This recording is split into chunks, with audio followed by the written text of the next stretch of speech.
en ce vendredi 1er août, bonne route à vous si vous êtes justement dans les bouchons. Bon courage pour rejoindre votre lieu de villégiature. 20h13 avec moi en studio, Georges Fenech, ancien juge d'instruction. Bonsoir Georges. Bonsoir.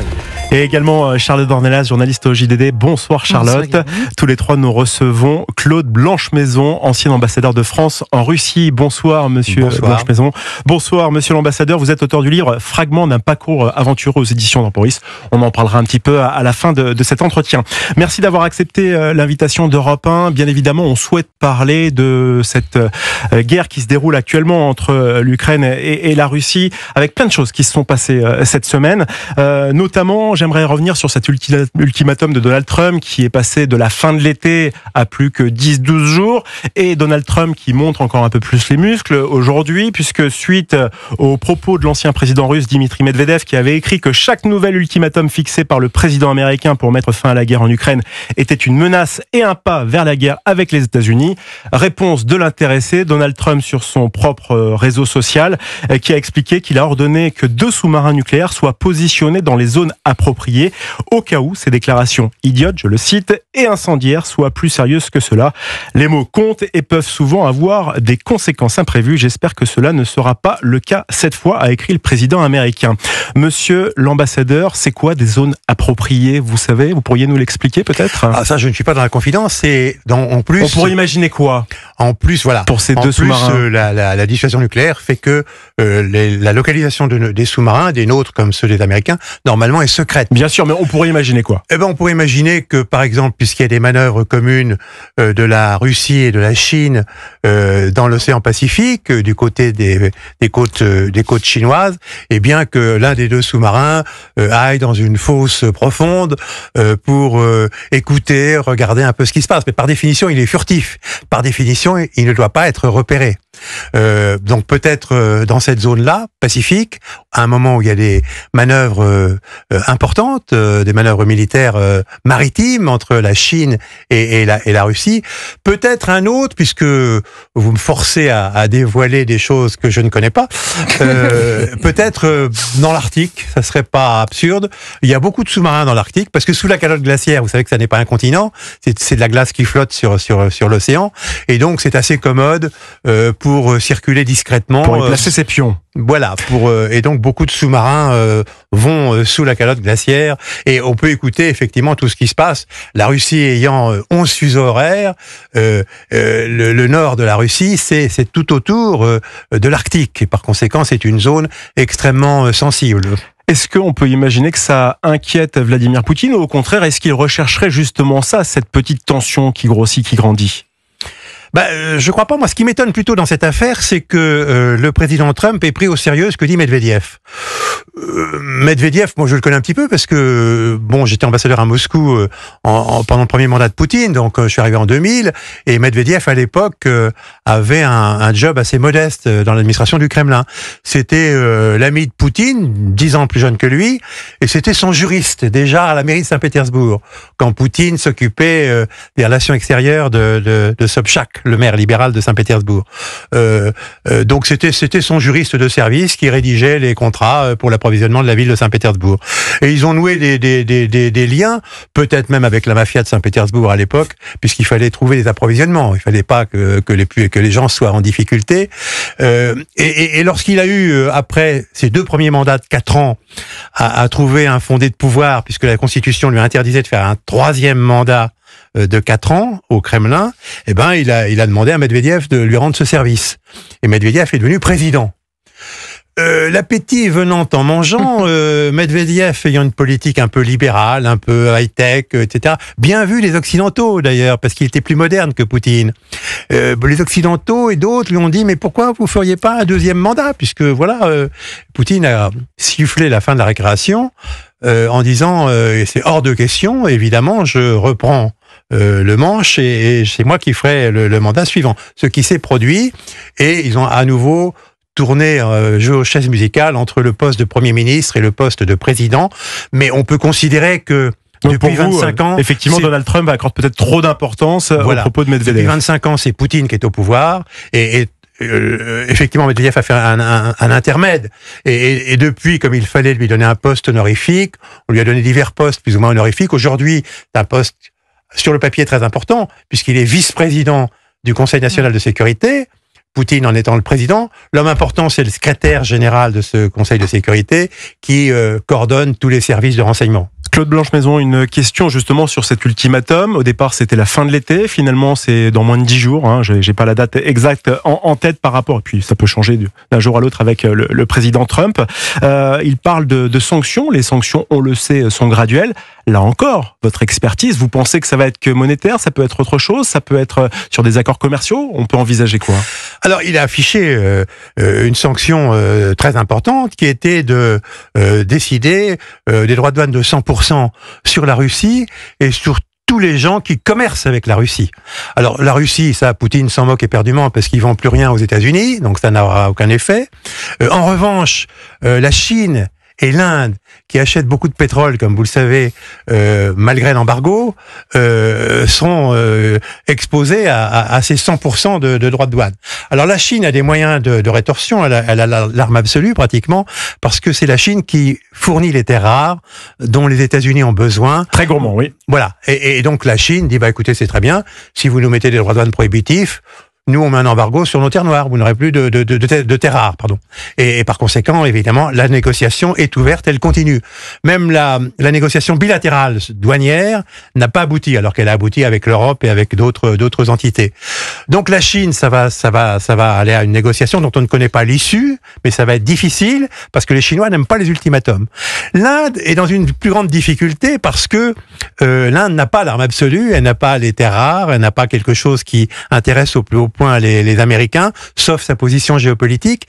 Et très curieusement, manifestement, Trump est prêt à sacrifier le fait que Modi a fait beaucoup de chemin vers les États-Unis dans les mois et même avant avec le président Joe Biden, pour diversifier ses relations par rapport à la Russie et surtout par rapport à l'ennemi chinois qui est de l'autre côté de l'Himalaya. Et je pense que Trump est prêt à sacrifier cette importance politique reconnue, cette importance géopolitique reconnue à l'Inde, en lui infligeant des droits de douane très sévères. Sauf que il apparaît, évidemment, c'est pas l'État qui achète le pétrole, c'est des opérateurs privés ou publics et des raffineurs publics ou privés. Et ils ont déjà senti le vent venir. Ils ont pris leur disposition. Et ils ont déjà diminué sensiblement leurs achats à la Russie. Il restera plus grand-chose à la fin de la semaine. Donc probablement que le problème disparaîtra de lui-même. Et le 18e paquet de sanctions de l'Union européenne contre la Russie, est-ce qu'il faut continuer comme ça à mettre une pression à Moscou? Est-ce que ça fonctionne? 19, 20, on peut aller jusqu'à combien de paquets de sanctions comme ça? Il y en aura 20, 21, 22, 23, il y en aura beaucoup d'autres, je vous rassure. Et pourquoi pas passer au 25e déjà? Oui, évidemment.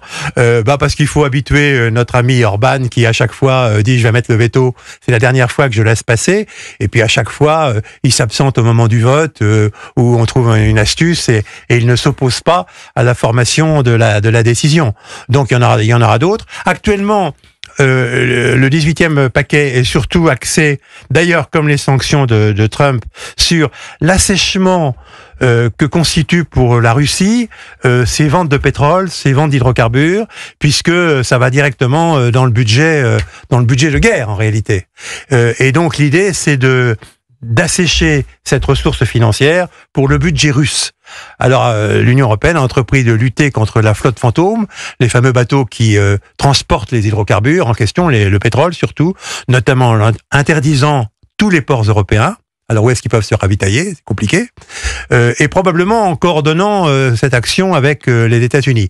Mais c'est vrai que dans le fond, il faudrait probablement être plus radical et couler cette flotte fantôme, puisque ce sont des bateaux qui sont en infraction totale. Mais c'est compliqué parce qu'ils ont des pavillons de complaisance, parce que ils s'arrangent pour naviguer surtout dans les eaux internationales. Donc ça met du temps. Il faut aussi empêcher les assureurs et réassureurs d'assurer ces navires. C'est le cas pour la Lloyd, qui n'assure plus rien, naturellement, pour ces bateaux qui transportent des hydrocarbures russes. Et maintenant, les Russes sont obligés de recourir à des assureurs turcs ou un peu bizarroïdes au Moyen-Orient, qui n'ont peut-être d'assureurs que le nom. Mais effectivement, il faut assurer. Donc l'idée, c'est d'assécher ces courants-là. Et c'était l'idée aussi qu'avait Trump avec ses sanctions secondaires, notamment vis-à-vis de la Chine et de l'Inde. Claude Blanche-Maison, ancien ambassadeur de France en Russie, est l'invité ce soir d'Europe 1 Soir Week-end. Monsieur Blanche-Maison, monsieur l'ambassadeur, Volodymyr Zelensky demande que le monde s'engage pour un changement de régime en Russie. Sans cela, pour le président ukrainien, Moscou continuera de déstabiliser ses voisins. Est-ce que tenir pareil propos est utopique ou possible ? Ce vocabulaire est quand même un peu surprenant parce que c'est le vocabulaire habituel des néoconservateurs américains. Les néoconservateurs américains, effectivement, quand ils jugeaient qu'un gouvernement, notamment en Amérique du Sud, agissait contre les intérêts des États-Unis, ils décidaient de faire une expédition militaire pour le changer. Régime change. Jusqu'à présent, seuls les plus extrémistes des Ukrainiens défendaient cette position. Il faut changer le régime à Moscou, on n'y arrivera pas sans ça. Mais la position occidentale, c'était non, on traite le sujet ukrainien, il est pas question de s'attaquer à un changement de régime. D'ailleurs, le régime, il dépend des Russes. C'est aux Russes de faire le job, c'est pas à nous. Le fait que Zelensky utilise cette expression pour la première fois, montre que probablement il s'est rallié à la branche la plus dure à Monsieur Boudanov lui-même, le chef des services de renseignement. Vous savez, ce jeune général, 34 ans, qui a monté beaucoup de coups, y compris pour bombarder Moscou, etc. Donc ça vient peut-être de là, pour satisfaire cette partie des gens qui le soutiennent. Il a utilisé ce langage, sachant pertinemment que ça n'est pas la position américaine, ça n'est pas la position des Européens. Claude Blanche-Maison, soyons fantasmons, imaginons que le vœu de Zelensky soit exaucé. Est-ce qu'il y a pire que Poutine qui pourrait reprendre les rênes de la Russie ? Alors, il sera forcément exaucé un jour, parce que, je vais vous révéler un scoop, c'est que Poutine est mortel. Donc un jour, il va disparaître. Je pensais dans un avenir proche. Mais ça peut prendre du temps, en effet. Alors effectivement, vous avez tout à fait raison, son entourage proche est d'abord terrorisé par Poutine. Probablement que très peu de gens osent aujourd'hui... Alors c'est qui le dauphin naturel ? Il y avait Patrouchev, mais Poutine dans le fond démis de ses fonctions. Il était le secrétaire du Conseil de sécurité russe. C'était lui qui coordonnait tout le renseignement. Et effectivement, il avait énormément de pouvoir. Il a eu un grand tort, c'est qu'à l'époque de Joe Biden, il est devenu l'interlocuteur principal du patron de la CIA. C'est-à-dire que le patron de la CIA trouvait qu'il était sympathique, qu'on pouvait discuter avec lui, qu'il était peut-être plus rationnel que Poutine, et puis ils étaient un peu homologues. Simplement, c'est un peu dangereux de devenir l'interlocuteur principal du patron de la CIA. Il était en effet le rival tout désigné et le successeur tout désigné s'il arrivait quelque chose à Poutine ou s'il y avait une révolution de palais. Donc Poutine l'a démis de ses fonctions au Conseil de sécurité et l'a nommé responsable de la construction navale. Avec un bureau au Kremlin, toujours, voiture, Dacia, etc. Mais bon, c'est plus vraiment un poste stratégique, effectivement. Alors, qui reste-t-il ? Eh bien, pas grand monde. Moi, effectivement, je pense que le maire de Moscou pourrait peut-être être l'un d'entre eux. Il a montré ses capacités de gestion. Il a été le maire du palais. Il a été le chef de l'administration présidentielle à un moment donné. Il a été bien avant le jeune gouverneur de Tyumen. Tyumen, c'est dans l'Oural, là où il y a beaucoup de pétrole, donc c'était un oblast très riche. Bon, il se trouve qu'à l'époque où j'étais en poste, je lui ai rendu visite à Tyumen parce que, alors je suis peut-être partial en effet, parce qu'il voulait renouveler, figurez-vous, ça paraît bizarre, mais le troupeau de vaches de la région pour renouveler le troupeau de vaches allaitantes, et il avait eu la bonne idée d'acheter 2000 vaches françaises, et évidemment ça méritait bien justement le mérite agricole. Mais ceci étant une anecdote, effectivement, je m'arrête là. Beaucoup d'autres gens peuvent prétendre à la succession de Poutine. Mais là, actuellement, personne ne pousse pour y arriver. Ah il serait immédiatement muté ailleurs, voire Patrouchev. Donc, surtout pas. Il n'y a pas une tête qui dépasse. Et effectivement, la Constitution prévoit que, sur le plan constitutionnel, c'est d'ailleurs ce qui est arrivé à Poutine, si le président est empêché pour une raison ou pour une autre, l'intérim est assuré par le Premier ministre. Chez nous, c'est le président du Sénat. Chez eux, c'est le Premier ministre qui organise les élections. C'est comme ça que Poutine est devenu président, d'ailleurs. C'est par ce mécanisme constitutionnel régulier. Mais il peut y avoir une révolution de palais, en effet. Ça peut être un militaire, ça peut être un responsable des services de sécurité, mais Poutine s'en méfie, comme je viens de vous le démontrer, et dans le fond, c'est très dangereux d'être le successeur potentiel. Claude Blanchemaison, il nous reste encore 2-3 minutes à passer ensemble. Le Parlement ukrainien a voté hier en faveur d'un projet de loi pour remplacer une autre loi qui limitait les pouvoirs des organismes anticorruption, qui a valu pas mal justement de manifestations de la part des Ukrainiens directement dans leur pays. Est-ce que ce changement, avec notamment des détections, détecteurs de mensonges, faire passer les personnes qui sont en lien avec des documents secret défense et autres qui sont très sensibles comme ça par rapport à des opérations qui sont en lien avec la guerre. Est-ce que c'est une réelle démocratie ou un écran de fumée pour rassurer Bruxelles et Washington ? Sur ce sujet, Zelensky, dans le fond, revient de loin parce que il avait fait voter par son Parlement une loi qui plaçait les deux organismes indépendants chargés de la lutte contre la corruption sous la coupe du procureur général qui lui-même est nommé par Zelensky. Et effectivement, il a eu la surprise de voir un mouvement populaire se développer dans les villes et notamment à Kiev. Les gens manifestaient tous les jours. Puis bien entendu, l'Union européenne a dit mais qu'est-ce que c'est que ça ? Avec tout ce qu'on fournit comme argent, on a évidemment besoin d'un organisme indépendant de lutte contre la corruption qui ne dépende pas du président.